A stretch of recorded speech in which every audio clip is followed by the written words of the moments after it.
Chicago PD Season 12 successfully and persistently explores its characters in novel ways. Generally speaking, the show has established a pleasant cadence for carrying out the character-focused episodes without interfering with the aspects of the series that we find most enjoyable. Chicago PD Season 12. Episode 12 was a slow-burning, dark hour that left Dante Torres in a crisis, and it was time for another look at what makes him who he is. In many respects, Chicago Police Department has done a better job of trying to develop its more recent characters than it has with some of its more established ones over the years.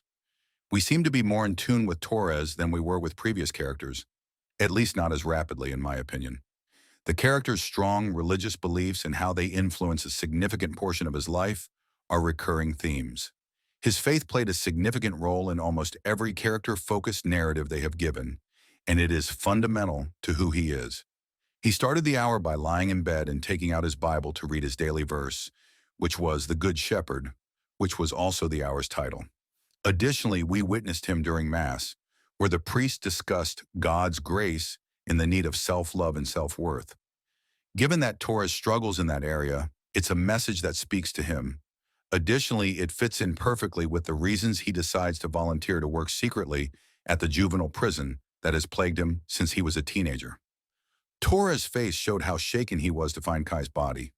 The reason he is tackling this case head-on, despite the trauma it causes, is because it is his area of expertise, and he is struggling to feel worthy of intelligence, even though they have forgiven and moved on. He feels as though he has something to prove to the unit to make up for the Gloria incident.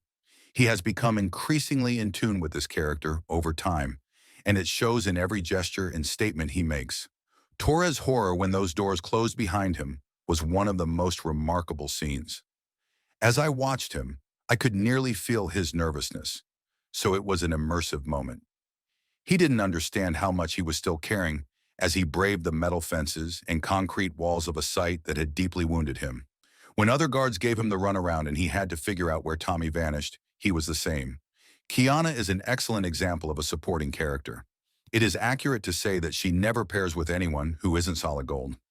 It's easy to make jokes about the two becoming the new Chicago Police Department, but it's true. The series is taking its time developing their relationship, which seems unique.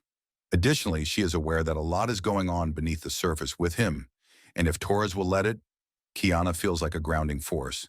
She was the one who could calm him down in a heated argument, so it was not strange that she was with him when he took out Collins. I find myself wondering how individuals like Kim, who has recently been a significant mentor to Torres, and Kiana, with whom he has a close relationship, might help bring him back from the edge if he embarks on a path that leads to a crisis of faith.